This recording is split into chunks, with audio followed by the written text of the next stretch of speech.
विधानसभा निवडणुकीमध्ये महायुतीला प्रचंड यश मिळालं, मात्र मनसेची पुरती धुळधाण झाली। या पराभवासाठी ईव्हीएम कारणीभूत आहे असा संशय मनसेनं व्यक्त केलाय। त्याचं कारण प्रत्यक्षात झालेलं मतदान आणि ईव्हीएम मधील मतमोजणी यात प्रचंड तफावत आढळली। ही तफावत किती आहे त्यावरचा हा एक स्पेशल रिपोर्ट पाहूया। मनसेला ईव्हीएम वर भरोसा नाही का? मनसेकडून ईव्हीएम वर संशय।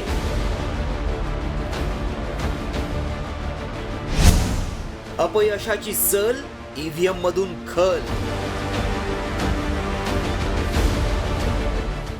विधानसभा निवडणुकीच्या निकालात महायुतीला अभूतपूर्व यश मिळालं, तर मनसेची पुरती धुळधाण उडाली।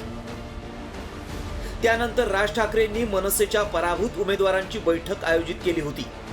या बैठकीत ईव्हीएम वर प्रश्नचिन्ह उपस्थित केल्याची माहिती समोर आली आहे। मात्र या बैठकीत कोणत्या मुद्द्यांवर चर्चा झाली ते देखील पाहूया।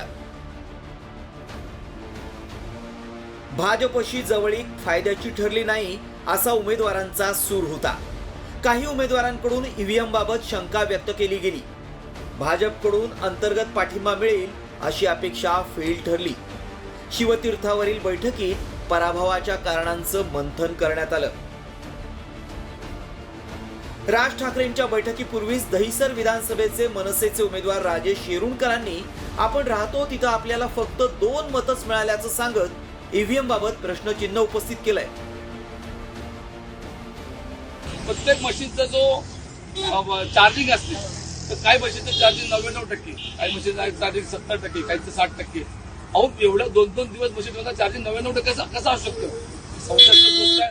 सगळ्यात मोठी गोष्ट, मी जिथे राहतो माझं घर, माझ्या घरात 4 मतं, माझी आई, माझी मुलगी, माझी पत्नी आणि मी, तिथे आम्हाला काही 2च मतं। म्हणजे माझ्या आईने किंवा माझ्या पत्नीने किंवा माझ्या मुलीने मला मतदान केलं नाही, मी स्वतःला मतदान केलं नाही। अशा प्रकारचा सगळं आतमध्ये घोळ आहे।